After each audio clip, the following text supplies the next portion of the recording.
मरते हुए कर्ण ने भगवान श्री कृष्ण जी से पूछा, आखिर मेरा दोष क्या था? महाभारत के अनुसार कर्ण की मृत्यु के समय भगवान श्री कृष्ण जी के साथ उनकी वार्ता अत्यंत महत्वपूर्ण और भावुक थी। जब कर्ण रणभूमि में घायल हो गए और मृत्यु के समीप थे, तब उन्होंने भगवान श्री कृष्ण जी से कुछ बातें कही।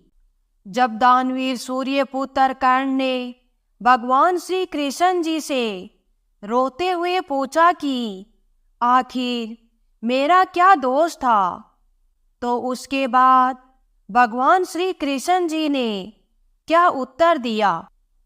दानवीर सूर्यपुत्र कर्ण महाभारत का एक ऐसा वीर योद्धा था जिसकी गाथाएं आज तक प्रचलित हैं। तो आइए जानते हैं उस क्षण के बारे में जब भगवान श्री कृष्ण जी और कर्ण के बीच संवाद हो रहा था। ऐसे में सूर्यपुत्र कर्ण ने भगवान श्री कृष्ण जी से पूछा, मेरा जन्म होते ही मेरी माँ ने मुझे त्याग दिया, क्या अवैध संतान होना मेरा दोष था? द्रोणाचार्य ने मुझे सिखाया नहीं क्योंकि मैं क्षत्रिय पुत्र नहीं था। परशुराम जी के पास गया तो उन्होंने मुझे सिखाया। जब मैंने उनसे शिक्षा प्राप्त कर ली और उन्हें मेरी सच्चाई के बारे में पता चला तो उन्होंने मुझे श्राप दे दिया। जिस वक्त मुझे उस विद्या की सर्वाधिक आवश्यकता होगी, मुझे उसका विस्मरण हो जाएगा, क्योंकि उनके अनुसार मैं क्षत्रिय नहीं था। केवल संयोगवश एक गाय को मेरा बाण लगा तो उसके स्वामी ने मुझे शाप दे दिया, जबकि मेरा कोई दोष नहीं था। द्रौपदी के स्वयंवर में भी मेरा खूब अपमान किया, मुझे सूत पुत्र कहा गया, तो उसमें मेरा क्या दोष था?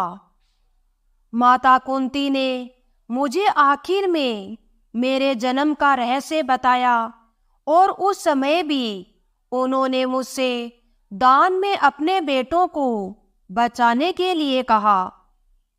जो कुछ भी मुझे प्राप्त हुआ वह मुझे दुर्योधन से ही प्राप्त हुआ, तो अगर मैं उसकी तरफ से लड़ा तो मैं गलत कहाँ हूँ?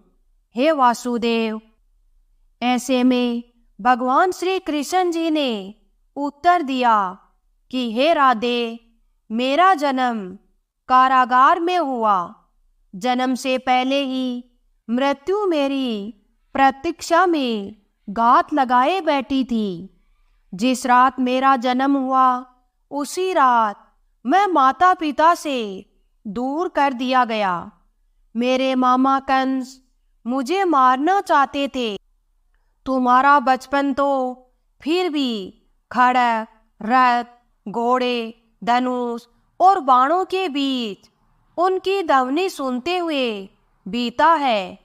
मुझे तो ग्वाले की गौशाला मिली, गोबर मिला और खड़ा होकर जब चल भी नहीं पाया, उससे पहले ही कई प्राणघातक हमले मुझे झेलने पड़े। उन राक्षसों से लड़ना पड़ा जिन्हें खुद मेरे मामा ने मुझे मारने के लिए भेजा था।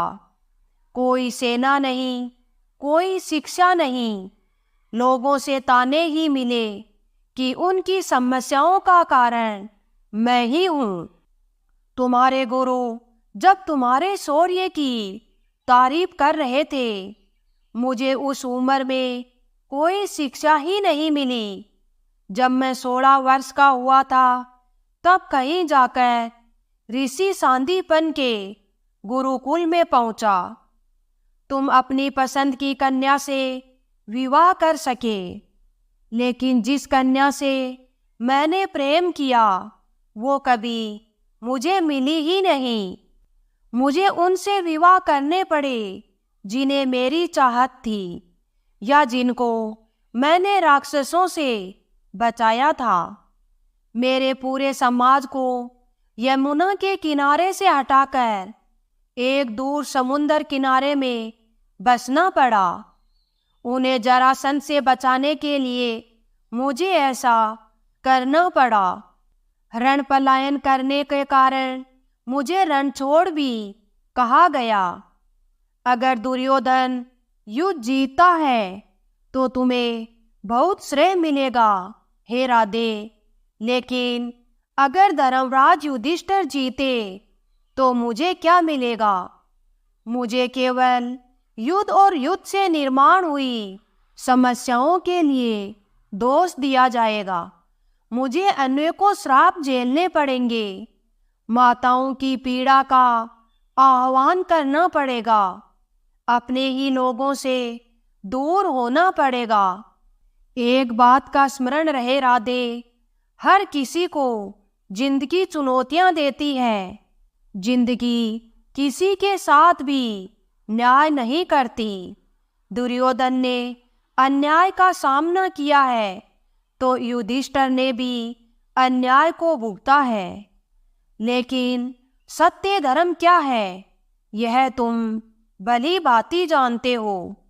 कोई बात नहीं, अगर जितना भी अपमान हो, जो हमारा अधिकार है वह हमें न मिले तो भी कोई बात नहीं।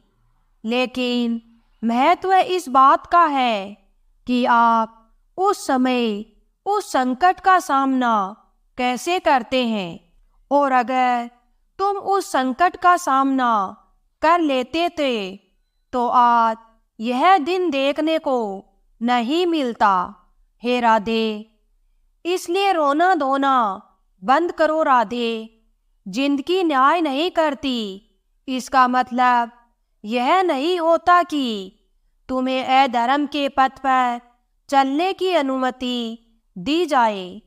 आज तुम्हारा वध निश्चित है, वह भी अर्जुन के हाथों। ऐसे में कर्ण ने दोबारा भगवान श्री कृष्ण जी से प्रश्न किया, मैं मृत्यु के लिए तैयार हूँ, लेकिन मेरे सामर्थ्य का क्या? तब भगवान श्री कृष्ण जी ने कहा, यह सोचो कि तुम्हें एक छल से मारना पड़ रहा है। राधे, इससे बड़े सामर्थ्य की बात क्या होगी कि तुम्हारा रथ उस भूमि में फंस चुका है, उसका पहिया तुम्हें निकालना ही पड़ेगा। राधे, यही काल चक्कर का नियम है। और उसी समय छल पूर्वक अर्जुन को अंजलि अस्त्र से तुम्हारा वध करना ही होगा। राधे, यहीं से धर्म की नींव रखी जाएगी और धर्म के लिए यह सब करना पड़ेगा। राधे, इसलिए अब जितना भी तुम्हें रोना धोना था वह सब बंद करो। तुम्हारा सामर्थ्य दुनिया जानती है और आने वाले युगों तक तुम्हारा नाम हर किसी की जुबा पर रहेगा। सूर्यपुत्र, दानवीर, महारथी कर्ण।